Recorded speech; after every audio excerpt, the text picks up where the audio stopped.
And we're gonna pivot and talk some fights here. Let's get it.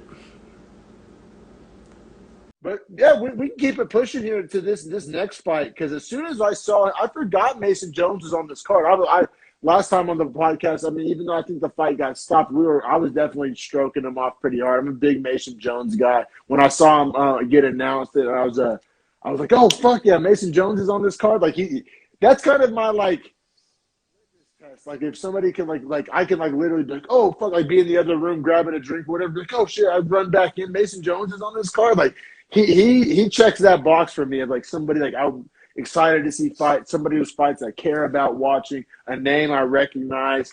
He's checking a lot of boxes early on and with limited success, actually technically no success on Well, paper. it's yeah, on paper in the UFC, no success, and like what's crazy is he's the former 145, 155 champion of No, so Cage Warriors. 155 and 170. Oh, Yeah. that's right, which is Yeah. almost more impressive. But Yeah, I like think so. Bigger spread. bigger weight gap and bigger guys, so more Guys. danger at 70. Yeah. Yeah, I exactly. honestly super high on Mason Jones. Like I love Mason Jones' skill set. Now, with that being said, I was crazy high on David Onama afterward because he's a 145er that came up. This was literally like a Rocky Balboa story. Like what, Oh, 5 days dude. notice. It just fighting up a weight class. He was like on vacation when he got the call. I mean, just was unsigned. No longer the case. He did Oh, everything he's right. staying in the UFC. I'm Like, still. You're right. I'm stoked for when he fights again, and I'll spoil the result because we'll go round by round, but every judge scored it the same, and I bet we do too. I mean, he ends up losing at the decision, but like, man, you talk about stock up in a loss. Damn. I mean, I'm stoked on David Onama. And that just should also tell you I'm stoked on Mason Jones too. Like, I like Oh, both I'm these guys so. a lot. Like just to set the stage a little bit of how this fight went down in my household. So I was telling my wife Nina, I was like, oh, Mason Jones is before the fight started. Good, I didn't know David Onama from Adam down the street, and How could we? yeah, exactly, and so I'm real high on Mason Jones. Vegas was super high, minus 425 for Mason Jones, plus Yeah. 320 for David Onama. So I looked over at my wife and I'm like, oh, Mason Jones is about to whoop this fool's ass. I used the word for. My wife asked me why I used such a word. I was feeling it in the moment. And I was like, he's about to whoop this fool's ass is the exact verbiage I used. Little did I know. That bell rang. And Onama was just giving Mason Jones all he could bargain Oh, for. I mean, bro. On the feet just standing, he has better hands. Oh, what, like Straight up. kind of by a wide margin. Like he was Right. like you're right. When this fight was at kickboxing range and boxing range, essentially on the feet, just in general, Mason Jones was in danger of getting finished at all times. Absolutely. Like, he was getting cracked. Now, that's not to say that he wasn't trading shots back, but And it was Jones like a. has a style that leaves himself open to getting cracked. Now we haven't seen very many people take advantage of that, and but Onama was so athletic, and it wasn't just raw athleticism. The technique was on point as well. Yeah, well, I say all that to say that, like, significant strikes, so like standing, strikes on the feet, essentially, Mason Jones landed 87 and Onama landed 90. Like, it was a war, but I It felt was like a war. Onama was connecting cleaner whenever they were trading, and Oh, that's what Mason Jones shot 14 takedowns and got 8 of them. like every one of Onama's shots was doing as much damage as like three Jones shots because it. Right. Yeah, no, it was wild. It was an absolute banger, and not only was it because there's some fights that are bangers that like our main event, that, like we all knew we were going to be bangers, and or styles like even like the Jai Herbert fight, we knew we knew we were pretty much in for a stand up banger. I didn't know. He said I didn't. Mason Jones likes to grapple. I didn't know who the fuck David Onama was, so I did not like expect a banger. Like I mean, how could you? Like, as you said, so the fact that we got like an unexpected banger kind of made it all that much sweeter.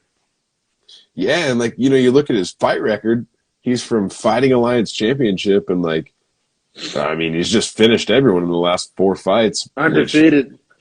yeah, and I mean, his last 4 he's taken since August 14th. He's had 5 fights since last August. So, well, not last August, I guess. In the last, what is it, 14 months, he's had 5 fights. So that's a pretty good Oh little wow. pace. Oh And yeah. and And I mean, granted, he did have a fight 16 days before this fight, but still. Wow, really? Like, I didn't even catch that. That's yeah, even more nuts. and he trains with James Krause and those guys out at Glory. Yeah, I knew that much.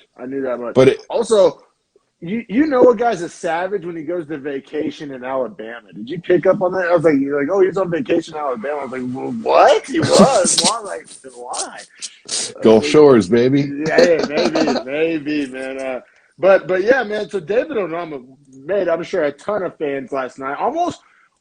Almost Chris Moutinho-esque. Just Right. wasn't as big of a rub because Jones isn't Sean O'Malley. Granted, Jones is pretty goddamn. He has a pretty nice following himself, especially in Europe. But Especially as a Welsh fighter. yeah, no, man. But I said, fight was dope. Now, I guess we can go round by round. I did, now, after stroking off Onama, I did give round 1 10-9 Jones. The takedowns, it just was that. Jones was able to do something to Onama that Onama wasn't able to do to Jones. And that was taking down, control him. But he wasn't able to, like, control him. Like, Onama was competitive on the ground, was able to get to his feet a couple times, was able to make Jones work hard for those takedowns. So it wasn't completely lopsided. You could even make the case that Onama's advantage on the feet was bigger than Jones's advantage on the ground. It's just, Jones was able to just take the fight where he wanted it whenever the fight was starting to go badly for him, which shows like that takes skill, that takes strategy, that takes like imposing your will, essentially. Yeah, essentially, right? It's like that's like what a fight is forcing the other guy to like fight where you want to fight. Yeah. So for Onama though, man, if he gets a little bit better takedown defense, because it wasn't terrible. Mason Jones is a great wrestler. That's not Mason Jones. Like Mason Jones does that to lightweights all the fucking time, more dominant than he did to Onama. So maybe Onama doesn't need to do shit. That's a good point.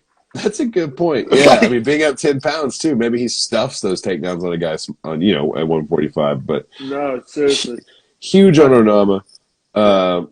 I think first round I also scored to Mason Jones. Now, oddly enough, second round he actually was able to stuff a few of those takedowns and just start. I thought he started cracking Mason Jones, landed some good knees. I mean, he was striking overall better.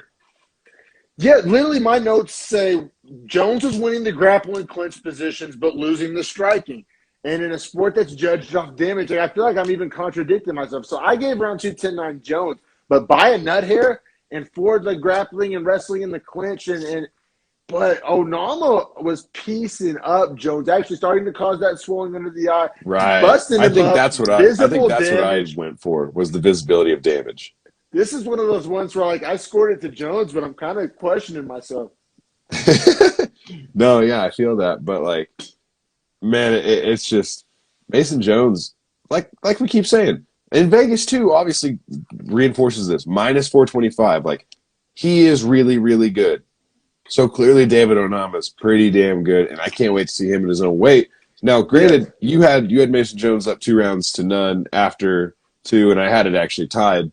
So how'd you score the third?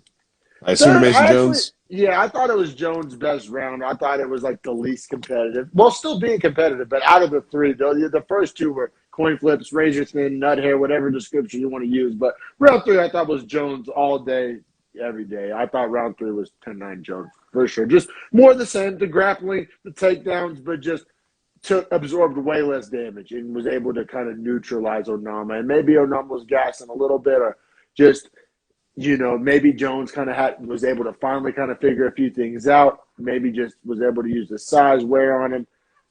Either way, best round of the fight for Jones was round 3, 10-9 Jones.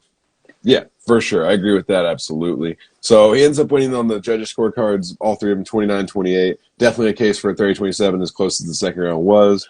And I think the big takeaways are, like we said, Mason Jones gets his first UFC win in a fight that he definitely – on paper should have won. Now, however, when it actually has happened in the octagon, stock up on both guys. No one really lost last night. This may be one of those fights that ages extremely well. Like, we talk about like guys that like fought each other that like we forget, like 3 years from now we're like, oh, these guys fought each other when they were like not many people cared. Like, sometimes that happens. And wouldn't shock me. But I think both of these guys have bright futures, or at least their stars were bright, shining bright last night for sure.